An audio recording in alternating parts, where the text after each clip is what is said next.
E aí a gente falou bastante sobre o planejamento sucessório, ou seja, para que serve, os benefícios dele, mas algumas coisas podem sair do controle do planejado, né? Então a ideia, a gente planeja porque a gente sabe que a gente vai para algum lugar, mas as coisas podem mudar e eu preciso alterar a rota, ou a gente pode ser imposto a mudar a rota. Por exemplo, se a pessoa perde um pouco a capacidade de discernimento, como que fica nessa situação? Ou seja, o que uma pessoa que foi lá bonitinho, contratou um bom aconselhamento jurídico, fez lá bonitinho seu planejamento sucessório, mas, por obra do destino, perdeu a sua capacidade.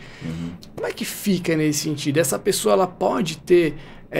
primeiro, né, como é que faz para evitar algum tipo de litígio, né, se fez alguma coisa, e também para saber se tem alguma coisa que essa pessoa possa fazer para, se algo acontecer, ser tratado da maneira que essa pessoa entende a correta e não o que as outras pessoas entendem correto. Então existem papos em famílias.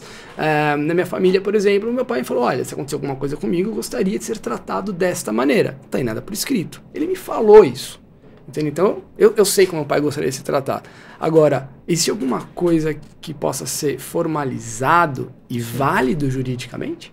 Existe, sim. Existe. Tem, é um instituto também muito pouco conhecido e extremamente útil, né?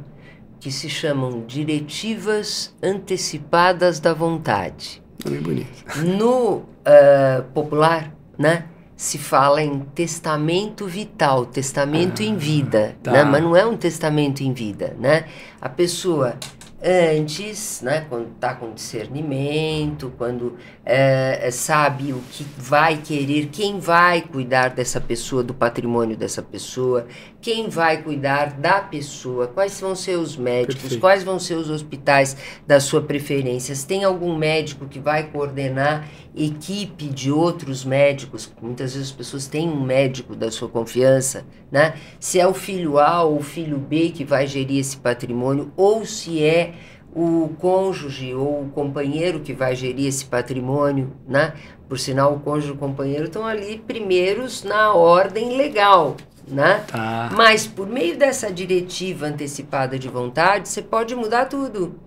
Você pode dizer que vai ser o filho X que vai gerir o seu patrimônio. E gerir como? Inclusive, né, Luiz Eduardo, estabelecendo regras. Sim. Eu quero ter à minha disposição R$200 mil por mês para viver até o fim da minha vida, né? E mesmo que confie muito naquele que vai ser o seu curador, né? Ou vamos dizer assim, o seu representante, né? Já ter alguns cuidados, né? Eu não quero ser hospitalizado, eu quero ser tratado em home care, desde que possível. Né? Eu não quero ir para um asilo em hipótese nenhuma. Asilos fantásticos, a gente fala em asilo, casas de repouso maravilhosas. Não, eu não quero isso. Eu quero ficar na minha casa. Isso tudo é possível estabelecer. E na parte, por exemplo, dos recursos financeiros, Walter, o que pode ser feito? Você não precisa necessariamente nomear o descendente, o filho, o cônjuge para fazer a gestão. Se você tem uma pessoa que você confia a gestão do seu patrimônio financeiro, você pode, nesse testamento vital, dizer que é aquela pessoa, aquele profissional que vai gerir o meu patrimônio de acordo com a carteira como hoje ela está investida, então, por exemplo, numa carteira moderada, numa carteira conservadora, mas ele tem o poder discricionário de tomar a decisão se vai tirar do fundo A, passar para o fundo B, tirar da renda fixa, passar para o mercado de ações e assim por diante, né? Você evita, por exemplo, num caso como esse em que ou o homem ou a mulher ele era a pessoa responsável pela gestão do patrimônio e o outro não se importava muito com isso, né? De dar uma responsabilidade para essa outra pessoa que talvez ela não possa assumir. Então é muito interessante essa profissionalização, né? Você nomeia um gestor. Quando existe a falta de discernimento, e que pode ser a própria empresa que já faz a consultoria, né? Perfeito. Ou a pessoa de confiança nessa empresa que faz a Ou consultoria. você pode nomear um conselho, por exemplo. Você pode criar um conselho de 3 pessoas, quando o patrimônio é muito grande, né? Então, tem empresas com atividades, né, rodando, quer dizer, complexas, e que o outro cônjuge, o companheiro ou os filhos não se interessaram por essa empresa e por qualquer razão não participam dos negócios empresariais, você pode criar um conselho que seja responsável para gerir a participação societária titulada por aquela pessoa que ficar com a impossibilidade de praticar os atos da vida civil, ou seja, de gerir o próprio patrimônio. Isso é muito...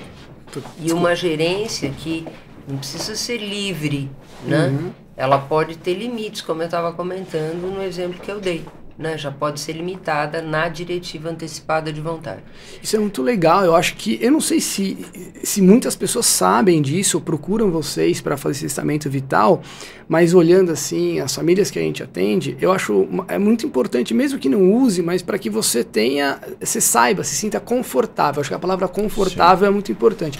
É assim, eu me sinto confortável que o meu patrimônio será utilizado para esses meios que eu julgo importante, porque afinal de contas, a gente trabalhou a vida inteira, construiu o patrimônio. É muito importante fazer o planejamento sucessório, mas as vontades do patriarca ou da matriarca devem ser respeitadas. Afinal de contas, o patrimônio é para ser utilizado durante a vida desta pessoa. A gente bate muito nessa tecla, usar o patrimônio para aumentar seu nível de qualidade de vida e, obviamente, transferir para os seus herdeiros, uma vez que provavelmente é uma vontade sua que o que você construiu sirva de legado para que, né, seus herdeiros continuem uma vida próspera. Interessante. Uma pergunta que eu quero fazer é: pois não. Se doou o patrimônio, então você já não é mais dono do patrimônio, que nem a gente já comentou. Como é que ficaria esse testamento vital? Porque eu imagino que aí funcionaria, porque gestar patrimônio usufruto, para gerir usufruto. Então, dentro do usufruto... Dentro do usufruto, você continua com a possibilidade de nomear alguém para gerir esta parte, né? Porque o usufruto é um direito real. Mas com relação a o que fazer? O exemplo perfeito, doutora Regina. Político, eu quero, home care, eu não quero ficar num asilo, casa de repouso, por melhor que vocês julguem. Porque vocês estão julgando. Eu quero julgar. Eu quero ficar em home care. Pode. Só que eu já doei meu patrimônio. Mas o usufruto te dá o direito de usar. Mas eu acho que o que o Walter está querendo dizer é o seguinte: e se aqueles rendimentos não cobrirem o tal do home care, porque a pessoa não tem um seguro de saúde que... Os rendimentos, mas o patrimônio grande... Né? Mas aí você vai lá na doação lá atrás, que você fez com encargo da obrigação dos proprietários, dos donatários, quem recebeu, portanto, o patrimônio, de manterem as necessidades daquele usufrutuário que eventualmente não tem mais recursos suficientes para prover as próprias necessidades. Doações, manter inclusive a vontade, né? Exato. Cumprir a vontade. Ou respeitar, né? o testamento vital, poderia ser, ao invés de colocar, o que eu fico pensando é o seguinte: tá bom, a pessoa doou o patrimônio, depois viu esse podcast e falou: peraí, eu já fiz a doação do patrimônio, mas eu não me preocupei com isso. Mas você pode alterar a qualquer momento, por ser um ato de liberalidade. Você pode alterar a doação, a forma como ela foi feita e os critérios, no momento que você bem entender. Perfeito. Né? Então, você pode voltar lá para trás. O testamento vital é como se fosse uma procuração. Tá. Mas não é, hein? É como se fosse. Mas é legal o que você falou, porque normalmente quem está assistindo está pensando: eu não estou entendendo. É tipo uma procuração. Não é uma procuração, mas é tipo. É então tipo a gente consegue... uma procuração.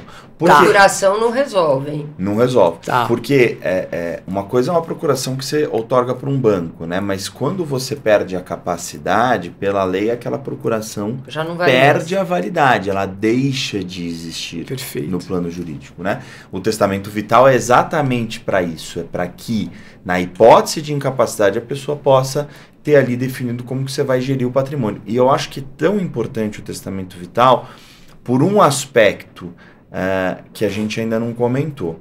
Você imagina aquele empresário que é conhecido, renomado, enfim, com um patrimônio em empresas gigantesco, né? E você tem que entrar com um processo de interdição desse empresário. Você imagina o quanto que isso para o mercado financeiro pode significar, opa, o cara que era o cabeça ali do negócio não está mais no negócio, né? Não, e ainda com briga entre quem vai ser o curador. Em quem vai ser o curador, porque o processo de interdição é isso, é para definir quem vai cuidar do patrimônio. Quer dizer, há diretivas de vontade, pode evitar a necessidade de um processo de interdição, ou seja, pode preservar a imagem, preservar